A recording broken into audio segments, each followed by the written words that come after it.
right, we have a lot to get into today. We had an NVIDIA keynote from Taiwan yesterday. We had multiple Elon interviews, talk about Robotaxi, the Tesla advertising debate.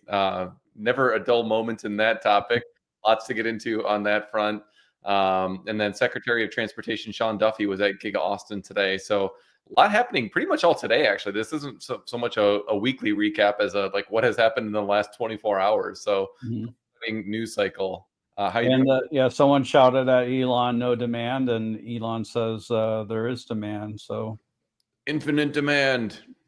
We've got infinite. more demand than we can produce. So just I'm getting a little PTSD from these statements that we've been hearing for the last couple of years. Mhm. Maybe we can start there. Yeah. I think you and I have been in the Tesla should advertise camp for a while. Not that we think we're smarter than Elon, but there does seem to be a pretty clear situation where they're not fully utilizing their capacity. I mean, the company has Right. fully admitted this, which is why they're introducing these new products to basically utilize the capacity at their existing lines. A couple of years ago, the whole story was 50% unit growth for a decade, getting to 20 million units in 2030. Nobody's talking about that anymore. Right. So demand is clearly not as strong as management was thinking just a handful of years ago. And so it just seems pretty obvious to me that both from a strategic perspective, like if your demand is low, try advertising. But also, I think this is what convinces me more is just anecdotally talking to people. They have no idea what the ownership experience of Tesla is like. They have no idea about the safety, the comfort, the fact that charging is actually a benefit, not like a detriment. Because you can't go to any gas station. There's just all these misperceptions that people have, and to me, I think like a very well executed educational advertising campaign would be something that would benefit the company. But I'm curious, what's your thoughts after watching the company strategy for the last couple of years? Yeah, I think they didn't try enough on the advertising side, and they didn't try long enough either. So they tried one way of doing it. It was mainly with ads on YouTube, and there might have been some Instagram ads as well. So I think it was good they did digital, so they can highly measure the results from that. But they were similar to other car ads.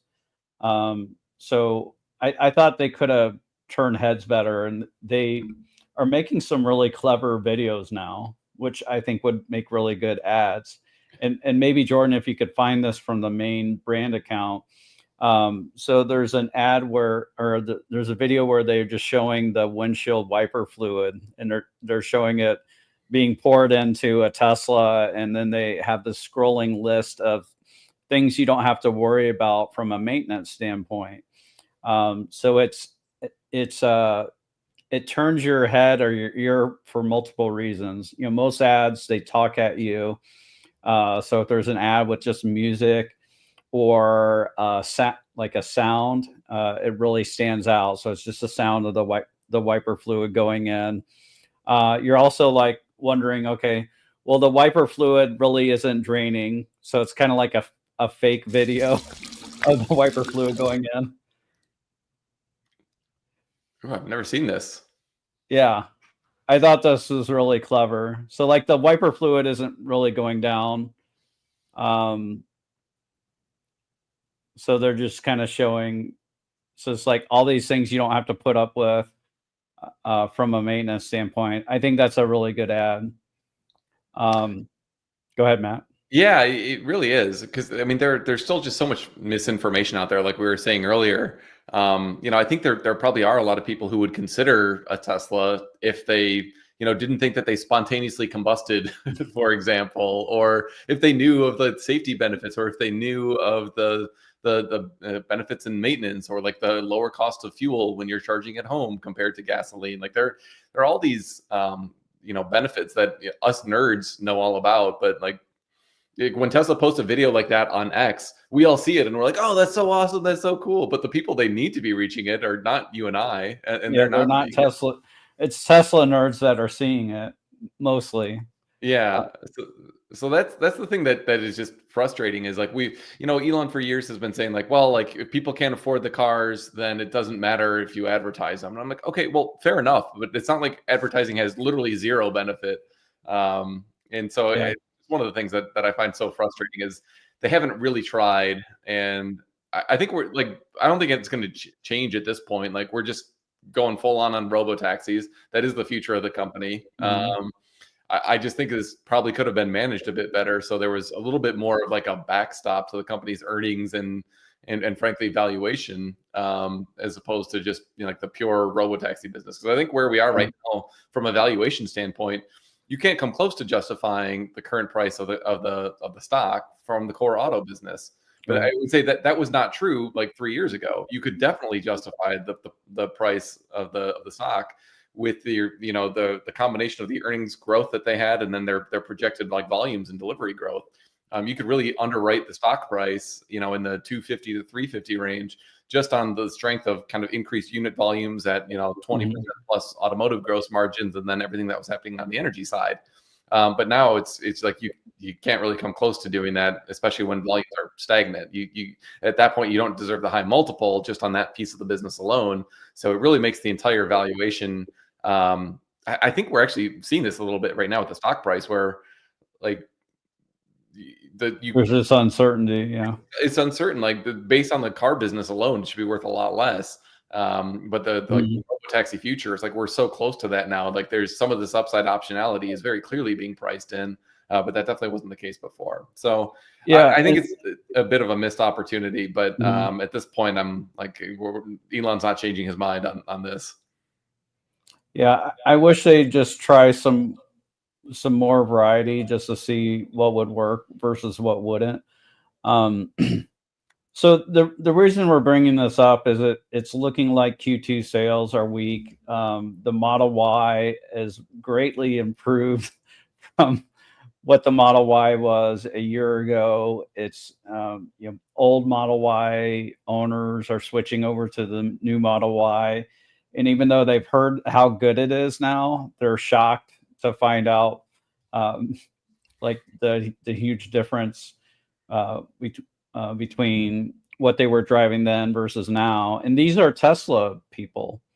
It's like, so they've heard that it's much better, but people that would be new to the brand, they don't know about the Model Y changeover. They don't know about the upgrades. They don't know a lot of what Matt's talking about. So like, having the refueling station in your house and it's safe, having it in your house is a huge convenience. Like you just plug it in at night, like your iPhone, and you wake up to the charge that you want in the morning. It doesn't matter how long it takes because it charges overnight. So we wish they did more advertising. The other thing is like, I don't think people appreciate like not even worrying about oil changes or brake pad changes. Like you literally don't even have to track it anymore. Yeah. So like the convenience there, I think safety is a huge seller. I think you can really tug on some heartstrings with if there was a focus on safety in the advertising, but people have been brainwashed to think that Teslas aren't safe. Yeah. Well, they're doing such cool and innovative stuff there, like on the safety front. I mean, the like cabin overheat protection is just one like super obvious example. Dog mode is, that can tug on some heartstrings. And then obviously like the stuff they're doing on, both active and passive safety, and even like the way that they're changing the software to adjust how the airbags deploy based on the size of the person in the seat, whether it's a kid versus an adult versus a man versus a woman.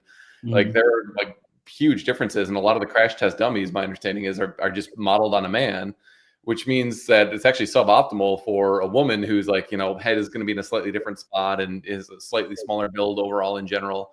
And so there's just a lot of stuff like this that like we know the story of all these little things that they're doing, which are like a lot like Democrat, Republican, like all this noise. It doesn't matter. Like what they're doing is like developing a safer product for you and your family as a human being.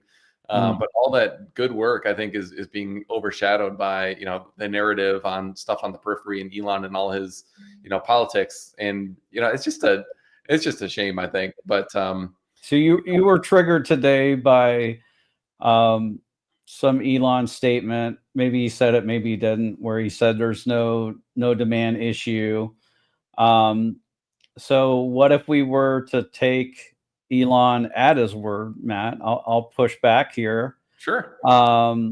Maybe there's some kind of constraint. Maybe they're battery constrained with the 4680 or with 2170s, or there's maybe some kind of supply chain issue. But I would push back on that. Like, why didn't we hear about it as shareholders? Yeah. On the April call, or why haven't we heard about it subsequently? Well, yeah, and if this was the first time we'd ever had a situation like this, and Elon was saying this, I'd be a lot more sympathetic, and I wouldn't be making this point right now. But Elon has at many points in the past said, "Oh, we've got more orders on a daily basis than we have production capacity," and then like we find out that's a quarter that's actually down sequentially on the volumes, and like Elon never addressed that or said that like, "Oh, that was true for a while, but demand really softened for these reasons, so we're trying to do some stuff." He just like avoided that topic and moved on. And then so it's happened at least 2 times where he's been asked about this, and he's like, "No, we've got like more demand than we can handle right now."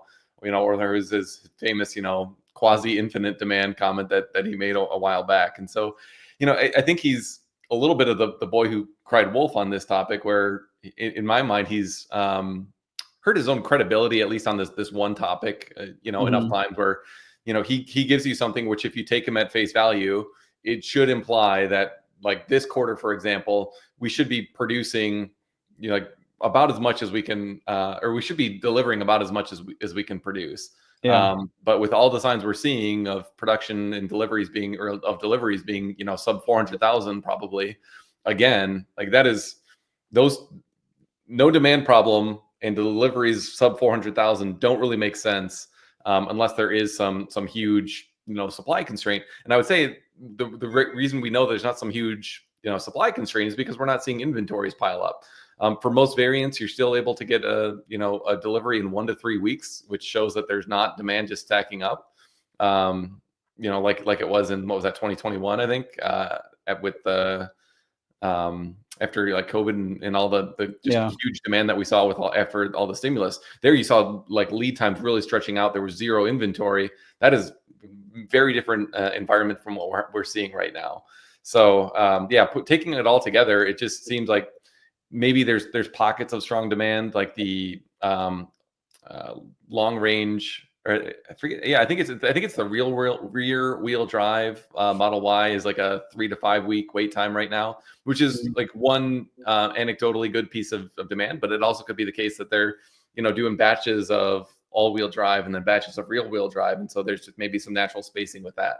I'm a little bit less concerned with Model Y demand, but like it seems really clear, for example, that S, X, and Cybertruck demand is like extremely low.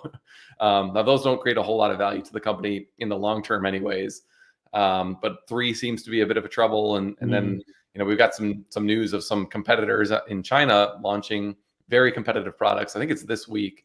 I think it's the Xiaomi SU7 or something like that. I'm blanking on the name. But it seems like the Super SU7 or like the SU7 Plus or something. Yeah, it seems like it's a great car, and that's launching, and that's like maybe going to soak up some demand from Model Y and Model 3 in China. So I want to push back on Cybertruck. So I know you're in this camp that you think Cybertruck may be a flop. Yep. I don't think they've actually started delivering the 2-wheel drive or the rear wheel drive Cybertruck. We haven't seen any reviews of it, right? Mm-hmm. So they haven't started delivering it yet. So, so do you think demand is going to be like 4 times higher when they get to that variant? I don't know if it'd be 4 times higher, but there's this wait time that says like July and August. They haven't started deliveries of it yet. Maybe they're waiting on something with supply chain because there's a number of little edits that they've done with it. Yeah. Um, So maybe you're right, but then again, you're saying that demand won't be 4 times higher for that variant. So they sold what, maybe 5,000 units in Q1, maybe. And so then you're yeah, saying, the well, Ford Lightning was higher than the Cybertruck in yeah, like Q1, even the which, Hummer in my EV sold. opinion, is not acceptable. Like, I that is not agree. acceptable. Like the but like the if the F-150 Lightning and the Hummer EV are outselling the Cybertruck, like how do you not call that a flop? Now maybe you're right when they launched the rear wheel drive. Why can I not say that? I Rear can't wheel say it drive. either. I can't say steel mill. Oh, I'll say steel mill or steel still wheel. mill. My dad couldn't say soiree. He would always say soiree. I don't know. It was the weirdest thing. Anyway, so yeah, but maybe if they launch it the rear wheel, maybe we get like 15,000 units of that. So then maybe you're talking 20,000 total. Okay, then maybe it's not a flop, but it's still not like super meaningful in the grand scheme of things. Um, and certainly when we were talking about like 500,000 reservations, a couple of years or 5 years ago, like hoping for 15,000 units a quarter was not what we were looking for. So in my mind, like you have to kind of move the goalpost of where we were if you want to not call this a commercial flop.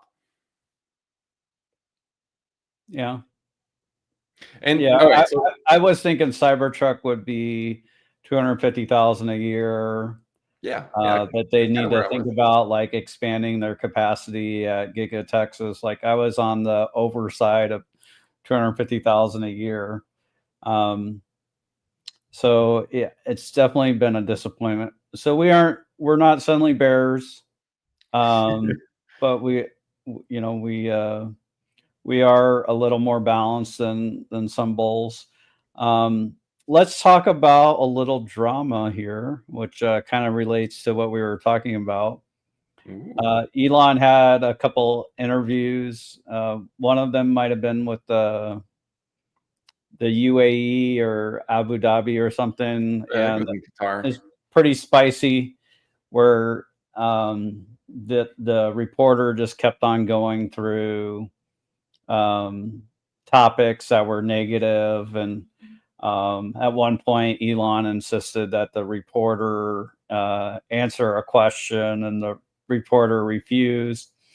This was about Starlink going into South Africa, where it's been blocked because it is not black owned or majority black owned. And that's the law in South Africa. And this law might be lifted at the same time that the leader of South Africa comes to visit the United States. So the reporter was asking Elon about a potential conflict of interest because of his involvement with donations and with the government.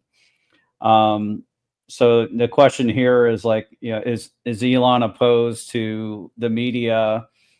I mean, advertising because he'd be giving money to the media. That might be part of it. Well, that might be, but then go with some different options. Like maybe don't advertise on CNN, but like maybe do some like better targeted YouTube ads, or Mhm. like some stuff on Facebook. I know like Elon doesn't really like Facebook either, and he's got into some spats with Zuck, and like okay, fine, but like that's a very valid way to reach consumers. So like even if you hate those things, and you don't want to enrich them, I think it's a little bit like shooting yourself in the foot just to like win some moral battle. So Mhm. I I think mean, like we're advertising on Farzad's channel. We know, your beef with Farzad. yeah, I hate that guy. Yeah, we're still advertising for him, for our own, because we're capitalists. No, So like advertising, I think generally works. There's some level that's fruitful to do this. One of our big investments is in Lemonade. So like every dollar they spend on advertising, they get $3 in lifetime value from the customer. Um, and we're choosing to spend money on advertising with Farzad's channel, with limiting factor. Um, I've done it in the past with Facebook and YouTube and found that both of those do work. Some advertising approaches take a little more effort. So like it can work up to a certain point, but then if you try to increase the budget, it suddenly Yeah. doesn't work. So it can be a little tricky. Yeah, yeah.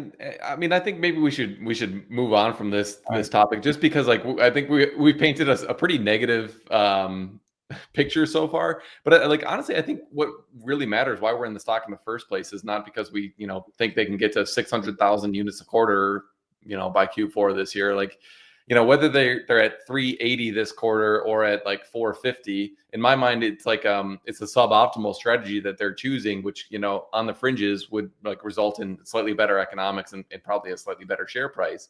But like the real thesis is definitely on the autonomy front. And here again we got some interesting tidbits from a David Faber interview that Elon did today at the Giga Texas factory, essentially confirming that there'd be no safety drivers in the fleet that's launching in Austin. And then confirming again that they want to get to hundreds of thousands of vehicles, maybe 1 million, doing unsupervised rides next year. And so like this is like the real meat and potatoes of the story. And I think our confidence in this like way supersedes our annoyance at like some suboptimal marketing. So maybe let's turn our attention there. What was your thought after hearing that David Faber interview and some of the tidbits that we got out of there? So it's a little wild. So like the stock hit like a 354 and change, and then after that it faded all the way to 342 and change. I don't know if Elon ended up doing a second part with David Faber. He had to end for a 1:30 central call that he had. So he shared that it would be unsupervised at first. So maybe a dozen or so cars initially for that first week, but they would go to 20, 30, 40. I hope it's more like doubling until like they start to feel some kind of strain in one of their resources, whether it's monitoring the trips or charging the cars or whatever. They could also bring in customer-owned vehicles if they don't want to handle the charging and maintenance of the vehicle.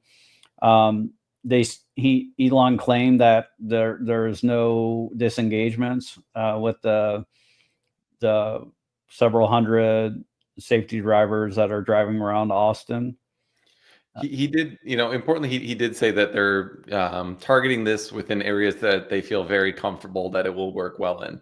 So it is going to be geofenced to begin with, which like the bears will say like, oh, you guys always said, that Robotaxi Tesla's approach wouldn't be geofenced. So like now like you're backsliding on that. And I think that's like a reasonable surface level criticism, but also like when you're rolling this out for the very first time, I think it just is obviously prudent to be as careful as you possibly can be.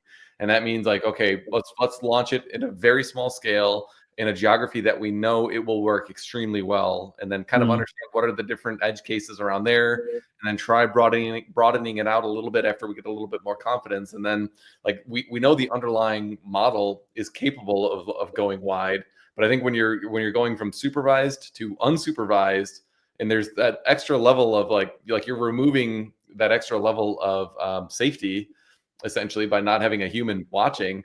Like it's just like obviously you want to be measured in the way that you roll that out. Right. So in my mind, this is not like a contradiction of the long-term plan. I think it just is a very reasonable way that they're rolling it out. So I'm pretty excited, and yeah, it's this weird spot we're in because like this is coming in literally weeks, and this is something we've been waiting for like years, like almost a decade now, and yet like we're in the spot where like the Q2 numbers are probably going to be pretty weak, but then we're also launching this right now and seeing how rapidly it's going to expand. So it's a really interesting time to be investing in the stock. But I'm really excited.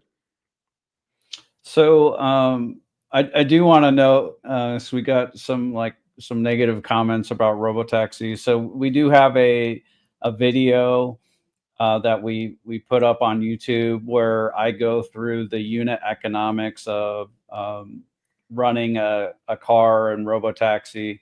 So I'd encourage you to go to that video, and I think it talks about like billions and profits. And where you disagree with my math, go ahead and hit that video in the comments. We think it's going to be very profitable for Tesla once they begin to scale this out.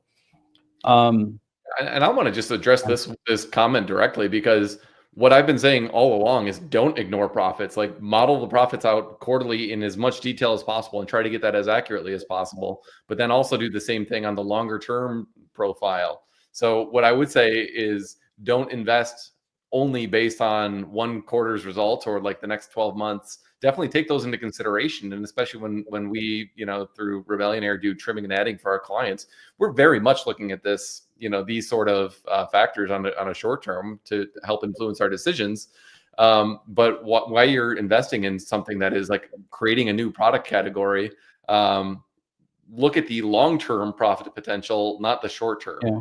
So I would just, kind of flip that on its head. Is like, no, definitely look at profit, but distinguish between short term and long term, and then check yourself along the way. Like, admittedly, my timing on my long term forecast has been wrong, and I will just own that. And I think you have to, as an investor. Well, where have you been wrong? You were right. Like, we had 12 million as our number of vehicles in 2030, and maybe that'll end up being high, but we were criticized for being too low on that number. Yeah, because Tesla was saying 20 million. Yep. And so like obviously when you're modeling out a decade or like more than 5 years, you're going to be like very wrong on all of your assumptions.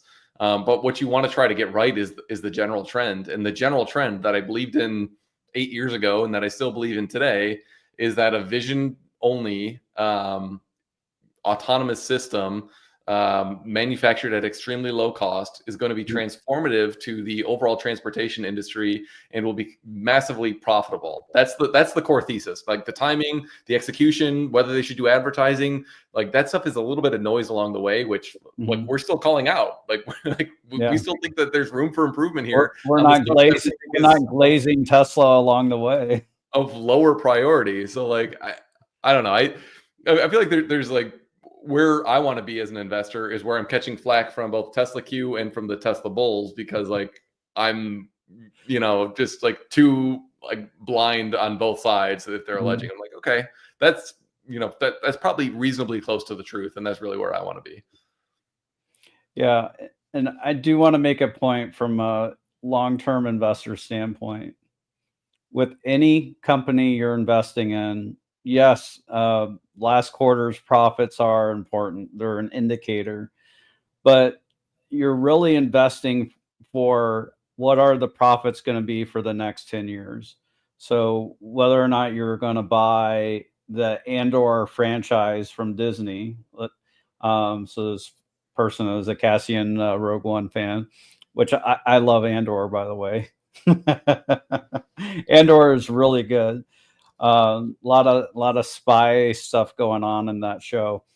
But like, if you were to decide to buy it, the only thing that matters is the future profits. It doesn't matter what happened in the past. So you're speculating on future profits. And if it's just a boring franchise that goes like this, that's more like a bond. That's not going to have much incremental profit for you to buy into as an investor. Whereas certainly speculating on Robotaxi is a little more, there's a little more variation or speculation to it. Yeah. So maybe while we're on the topic of Robotaxi, Sean Duffy, the transportation secretary, was at Giga Austin today. And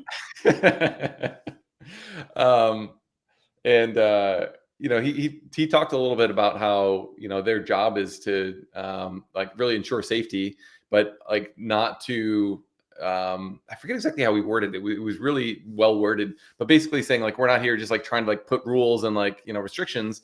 Autonomous technology is actually going to make the roads safer, and so we want to deploy that in a way that basically makes it like safe nationwide, so you don't have these different pockets of regulation resulting in like suboptimal levels of safety depending on where you happen to be driving.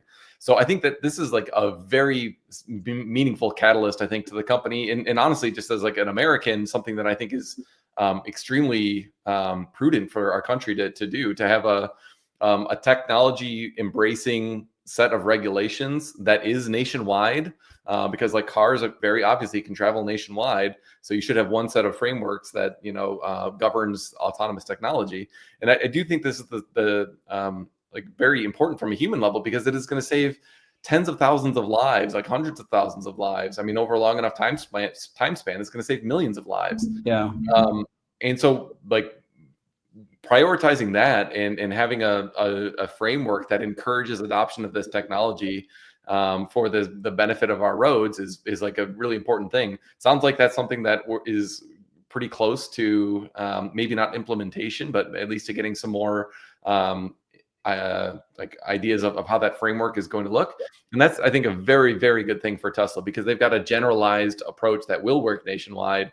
And so I think when you talk about, Elon's prediction of maybe having 1 million unsupervised robotaxis on the roads next year, I think that might hinge on having a nationwide framework like this in place.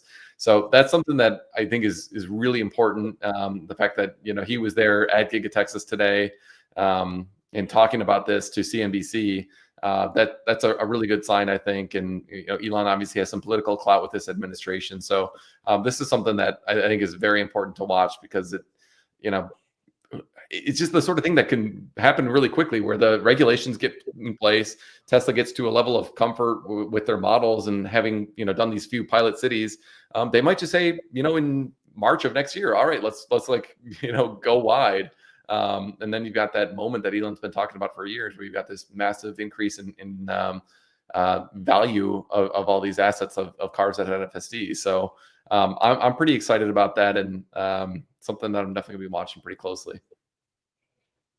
JC Christopher, who's a Rebellionaire creator on X, he tweeted recently, so by the end of today, 123 people will have died on roadways in the US. 37 of the deaths were directly due to drunk driving. 27 of them were over the age of 65, and 11 were children.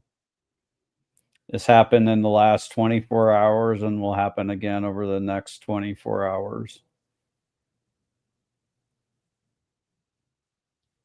Yeah, this is why this matters as a human. Like, I mean, sure, we want to make money as investors, but honestly, I feel like this is much bigger than, just making more money and watching, number go up and portfolio go up. Like, this is good for humanity. This is good for society. I mean, think of all the broken families that result from that, just in a 24-hour basis. So obviously Tesla's not going to solve this overnight. Obviously there will be, deaths eventually with robotaxis also. And so like, this isn't going to completely eliminate it, but if it's, meaningfully making a dent in those numbers, that is something that just humans should get behind in general. And there shouldn't be any favoritism. Like, Tesla shouldn't get like a benefit that like Waymo or Cruise or like NVIDIA's approach doesn't have. But I think I just believe in Tesla's approach, having followed it and driving it for as long as I have now. Mm-hmm. Yeah, it's really important the lives saved at Tesla get to this as quickly as possible. Also, the number of people who are seriously injured is something on the order of 8 to 10 times as many people are killed. So 1,000 people a day are seriously injured in a life-changing way. So we're not talking about the people that they get the birds around their head and that's about it. We're talking about people that are seriously maimed or injured. So this is close to Matt and I's heart, as you could tell. Where else should we go from here, Matt? Well, maybe we can pivot to NVIDIA. So Jensen had a pretty amazing keynote yesterday. A lot of details we can get into on that front, but maybe a place to start would be on what they were doing on autonomy. So they talked about essentially creating. Oh, where'd my notes go here? I lost them a little bit. So they had this self-driving stack that they have developed that's going out with Mercedes this year, and so this is going to be a direct competitor to Tesla. And I think one of the benefits of a lot of the tech that they showed yesterday was just how good it's going to be at simulation. So they showed this on the humanoid front, which maybe I'll pivot there for a second. They've got this Groot, they're calling it Isaac Groot Foundation model for humanoid robot reasoning and like skills training, where essentially like you can have a teleoperator show you how to pick up this spray bottle one time, and then the simulator will do like 1,000 different kind of variations of that, and the model will essentially kind of learn all the different ins and outs, and then the humanoid robot will then do that in the real world based on this training that it's got from these 1,001 different instances of training that it's received. And so then you've got like a reel-to-reel simulation, but it's got this like acceleration kick where you're seeing many more different instances of that training than would be possible just through like the teleoperator alone. So it's like they call it this reel-to-reel training, it was pretty impressive. The thing I thought was kind of funny about it though is like they have this really amazing visualization of just like how good these graphics are when it's doing the training and like how good it's doing. But then you look at like the actual motion and it's like doing like I picked up the can, like just like very awkward on the back of what we've seen Tesla show and like how advanced that is. So everything that Jensen was talking about seemed really impressive. But then when it came to the actual in-world demonstration, it was kind of like, well, that's it, guys. So maybe I'll pause there for a second and just ask your thoughts both on the autonomy program that they've got with Mercedes, and then the humanoid Groot simulation that they've got. So Jensen thinks he's like an Avenger now. I think he had like the shield that was like this this wafer, that was in his presentation in January or whatnot. They play like very epic music and heavy strings and all this stuff, and I think it's was a little hypey, but I'll also say I am Groot. I am Groot. I haven't seen the movie. Groot model, right? I am Groot. Yeah. I haven't seen the what movie. Groot says. I know Groot's a character. I am Groot. So yeah, sorry you missed the joke, but yeah, Tesla's getting value from sim to real. NVIDIA's trying to address a problem with the human reinforcement learning, where it's just taking all these people giving demonstrations for the robot, and they're trying to add some variety. They're adding AI to decide, which clip to include in the model. So it's coming up with all these different clips, and then it's deciding which one ends up being the best for the model. So you're taking humans out of the process and automating it more. So it's a bit of Operation Vacation. There's a project name I haven't heard in a while. I'd love an update on Project Vacation and how that's going.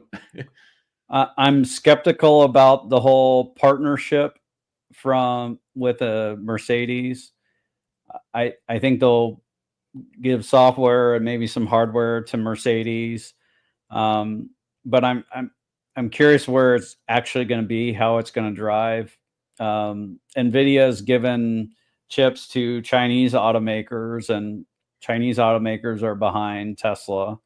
So I think it's great that businesses can work with NVIDIA and get more compute to pay for some of the learnings that NVIDIA's had, but it doesn't like suddenly equal Tesla. Like the outcome of the equation isn't equal to Tesla.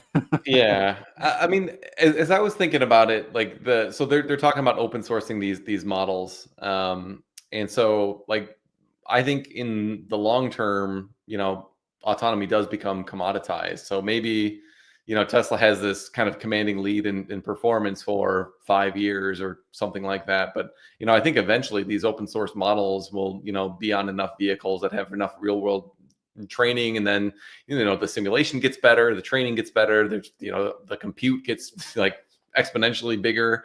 So like, I think eventually, these other alternative approaches will be, good enough that they'll be, available for adoption, and then FSD probably loses some pricing power at that point. So that was, something I was kind of thinking of in the back of my mind, just that their open source approach in general is it could, cause pricing pressure in the long term. Yeah, as this gets better and better. It is a long-term threat. What's that? It is a long-term threat for sure.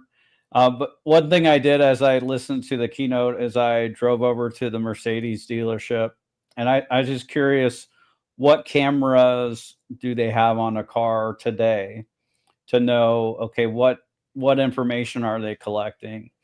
And like the highest end Mercedes, they have 2 cameras on the front. They have 2 cameras on each mirror. So on the little ears of the car, they got 2 cameras on those, or one on each, and it's a fisheye type camera. Okay. So you can't really, maybe through computer magic you could use it for self-driving, but really those are being used for parking. And then there's a camera in the back, which is only the camera is only exposed when you put the car into reverse. And so it's like the Mercedes badge, and then this motor moves. So you're adding a motor to a camera. That's so stupid. Okay. Which is not good. So you got to, it'll rotate, and then the camera will pop out. But that's for parking as well. So it's for reverse for parking. They're not really collecting real world data. So they're, I think they're relying on NVIDIA simulated data. That could work. Tesla effectively used simulated data to get really good for Chinese driving. Well, after you had an amazing, like original model, like they did some adaptation on a really great source model that was trained with tons of real world data, and then they adapted it to the Chinese market. That's a lot different than trying to like start with like off the back from sim. Yeah. One thing that we should mention, I don't think we mentioned last week, and maybe this came out after last Tuesday, is the 3 or 4 videos that came out. So the driving in Paris, in Australia, and I think there were a couple others in Europe, around the world. So that was a pretty big flex by Tesla to show how well their model does today all around the world. Yeah, it really was. The Arc de Triomphe. I'm pretty excited about this. Like, it's how adaptable it is to all these different markets, and right hand drive and all this stuff is they've hit a major inflection point in I think just like their overall flywheel of their training and their entire like neural net approach. So it's yeah, I'm just excited about it. It's not hitting the income statement yet, to the kind of comments earlier. I don't think we're seeing meaningful changes in take rate yet. But I believe this is coming. Yeah. I continue to drive it around every day. It does great. I listened to the keynote while the car drove flawlessly for an hour. Yeah, so maybe we can talk about some of the other parts of that keynote, because there was a lot of good stuff in there. I think one of the things that blew my mind the most was, so of course they introduced their their new chips and everything, and those are obviously more performant and more impressive. But one of the things that was just so impressive to me was they showed this spine that basically connects all the different GPUs that are in one rack together. Mm-hmm. And this one spine, which Jensen held up, it weighs like 70 pounds, has 5 miles of 2 miles. what's that? 2 miles. Oh, 2 miles. Oh, I thought he said 5. Okay, my mistake. Well, anyways, multiple miles of wire in there, Mm-hmm. and it's essentially capable of handling as many bits per second as the entire internet is like transferring at any given time, which is just that's like a figure that's hard to wrap your head around. So like, this one piece of networking equipment, of which in a big data center there would be, dozens, hundreds of these different spines, is just capable of transmitting so much data. So I'm completely convinced of we had this scare a while back with DeepSeek that like maybe we don't need as much compute. Elon's talking about building gigawatt and then eventually terawatt scale data centers, or at least compute broadly. I think we're going to need a huge amount of new compute, because what we're seeing is the more compute you get, the more results you're able to deliver. So I think NVIDIA's in a really great spot just in terms of their core GPU business. And then I think in the longer run, I think a lot of people are, I think not weighing as heavily as they should, is just how much inference compute NVIDIA is going to be selling down the road. So they had a lot of cool stuff. I could get into a lot of it and some of the downstream impacts for some of the other players in the space. But it was a pretty impressive showing, I think, and just how far ahead they are, and how friendly their ecosystem is. I mean, they designed a lot of this stuff where you could use the entire NVIDIA ecosystem, or you could sub out one component for another player in the space. They were basically thanking the entire Taiwanese and then the broader supply chain ecosystem just in general. So I thought Jensen did a really kind of masterful job of showing how great their technology is, but also kind of being, I wouldn't say quite open source, but like open to not trying to dominate and take 90% market share across like the entire vertical of everything in data centers. Mm-hmm. Yeah, so they talked about a 50% improvement in, I believe, inference compute. It was not, I think training was the same. So it's 50% more efficient with that. He didn't talk about any power savings. So maybe they didn't get any, but they do have a version of the new G300 that has the liquid cooling included. So it's already on the board. You don't need to bring in Supermicro or others to do that kit. So that's already on the motherboard. So that was cool to see. He did talk about interesting future of compute. So you have the whole thing where you got the CPU, and that's the general processor, and then you have the accelerated compute that's blowing everything up with the data centers, and really allowing all this to happen with AI. But down the road in the future, Jensen is talking about including quantum compute with all that. What did you think when you heard that, Matt? Yeah, I mean, to me, it seemed like the sort of thing that you want to say because it sounds cool and like you got to talk about quantum at some point. I didn't really put a whole lot of weight in it, to be honest with you. It seems like a down the road sort of thing to me, but I don't know. Did you have a different take?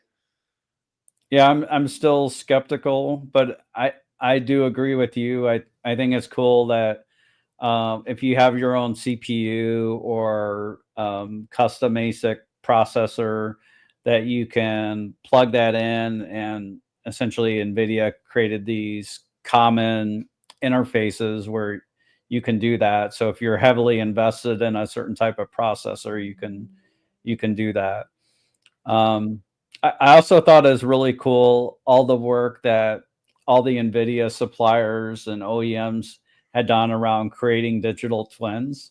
Yeah, that was really impressive. Yeah, so he shared all these videos where a digital twin is where you're taking some kind of physical space or physical part of the real world, and you're creating a clone of it that's fully digital, and you try to add physics to it, but also make it look photorealistic. And what was cool is seeing all these OEM factories or parts of their factories cloned as a digital twin. So they're taking NVIDIA's cooking and representing it that. I think that's helping them, with supply chain and with their OEM suppliers. Well, and also just like if you're setting up a new factory, like it's a lot better to like try to like streamline that manufacturing process in a digital twin in parallel to when you're constructing it, so Mhm. that like as you're, let's say you're Tesla, for example, and you're like, building a new, or let's just say the Shanghai factory when that was up and running. So you've got like where you think you want all these machines placed, like the stamping machines, where you want like the assembly to come in, like the painting. And then you can basically just run iterations of it. Okay, so like we're going to do this particular part here. We're going to like add this, we're going to assemble, we're going to put the battery in at this step. And like, what are the different bottlenecks along the way that you're experiencing? And when you run into those sort of, bottlenecks in the digital world, and then you can say, okay, let's move this factory around, like almost clicking a button and like moving a piece of equipment or changing a process around in a simulated world, rather than like, doing, let's say 2 weeks worth of production and then realizing it would have been better if this machine was placed over here. Like Yeah. it's a much smoother way to get your yields up faster, to avoid bottlenecks earlier. And it's just, I think in the future of manufacturing, like I don't know how it's not going to be the case that you would use a digital twin if you want to have best in class manufacturing.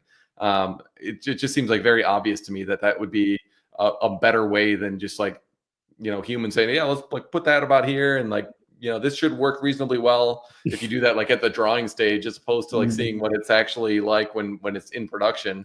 Having like some insight into what that actual production process is going to look like, I think is just obvious. Like that, it's so obvious once you see it. It's like, yeah, that's definitely the way Yeah. things should be.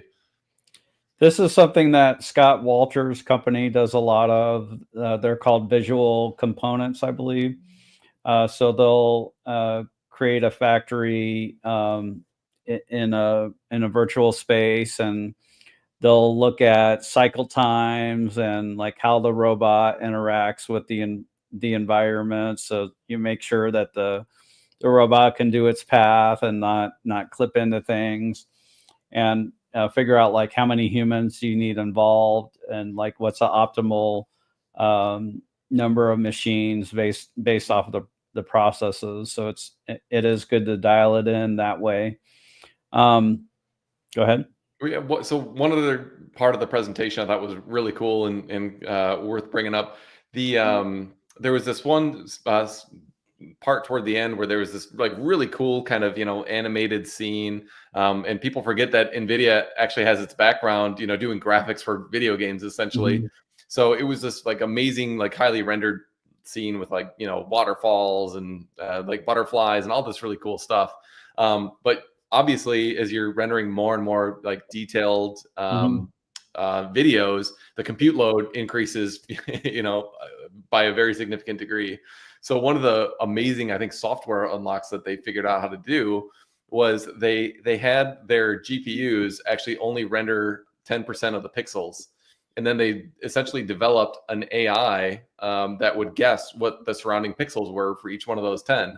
So you're essentially using software and cutting edge AI to significantly reduce the amount of compute that you need to render something in a really compelling way, and then just like filling in the gaps with with an AI algorithm essentially, which based on the cell or the pixels that you have rendered, like what should the surrounding pixels be. So I just thought that was a very compelling